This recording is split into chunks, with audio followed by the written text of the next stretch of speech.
Assalamualaikum warahmatullahi wabarakatuh. Nama saya Delina Rahmatillah Mariani dari Ilmu Pemerintahan 2019 kelas B. Di sini saya akan menjelaskan tentang Indonesia itu negara khalifah Islam. Nah, khalifah sendiri itu rujuk kepada subjek atau orangnya. Lalu sistemnya itu sering disebut khilafah.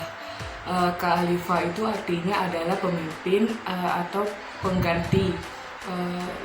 Dilihat dari sistem pemerintahannya di zaman Nabi, setelah Nabi wafat ada kepemimpinan pengganti, yaitu disebut sebagai yang pertama Khalifah Abu Bakar, yang disebut sebagai Khalifah Rasul. Maka dari itu belakangan ini menjadi tren makna dari Khalifah itu sendiri, yaitu pemimpin dan dikaitkan dengan kenegaraan. Banyak definisi bahwa khalifah itu diartikan oleh pakar-pakar pemerintahan, ulama yang itu ulama Islam, dengan artinya itu sistem pemerintahan Islam sebenarnya adalah sistem pemerintahan yang terlahir dari peradaban Islam pada masa itu. Apakah itu bisa diterapkan di Indonesia? Tidak, dikarenakan ketika negara Indonesia berdiri itu didiskusikan terlebih dahulu apa dasar-dasarnya, landasannya, serta undang-undangnya yang akan dipakai. Karena sudah mempunyai sistem, jadi kalau dirubah itu bisa memakan banyak waktu dan tenaga, serta ada juga pemberontakan. Di Muhammadiyah sendiri itu ada konsep Darul Ahdi wa Syahadah. Nah, Darul Ahdi wa Syahadah sendiri itu memiliki arti yang pertama, Darul itu rumah atau negara, Ahdi itu ya kesepakatan atau janji, untuk wa Syahadah sendiri itu tinggal sebagai kesaksian, sebagai kesaksian untuk pengembangan dan pembangunan. Pandangan Muhammadiyah terhadap negara yaitu negara sudah tidak bertolak belakang dengan Islam. Islam Indonesia sendiri itu tidak memisahkan agama, tetapi agama juga tidak masuk langsung ke dalam negara itu sendiri kompleksnya.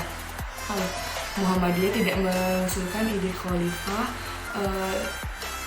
dan Muhammadiyah itu berjuang mewujudkan masyarakat Islam yang sebenar-benarnya, bukan mewujudkan negara Islam. Nah, setelah Nabi wafat itu sih, bagaimana sih proses pengangkatan khalifah itu sendiri? Yang pertama itu Abu Bakar itu dipilih melalui pemilihan secara langsung, tetapi pada saat itu kaum Ansor juga ingin memiliki pemimpin sendiri, dan Muhajirin itu ingin memiliki pemimpin sendiri. Dari keduanya itu hampir terjadi pertengkaran darah karena keinginannya masing-masing. Nah, lalu Umar bin Khattab itu membaiat Abu Bakar untuk menjadi pemimpin. Lalu setelah Abu Bakar meninggal digantikan oleh Umar dengan cara menulis surat wasiat. Lalu Umar meninggal, digantikan oleh Utsman dengan melalui pemungutan suara. Nah, setelahnya itu Utsman meninggal digantikan dengan Ali bin Abi Thalib. Digantikan dengan Ali.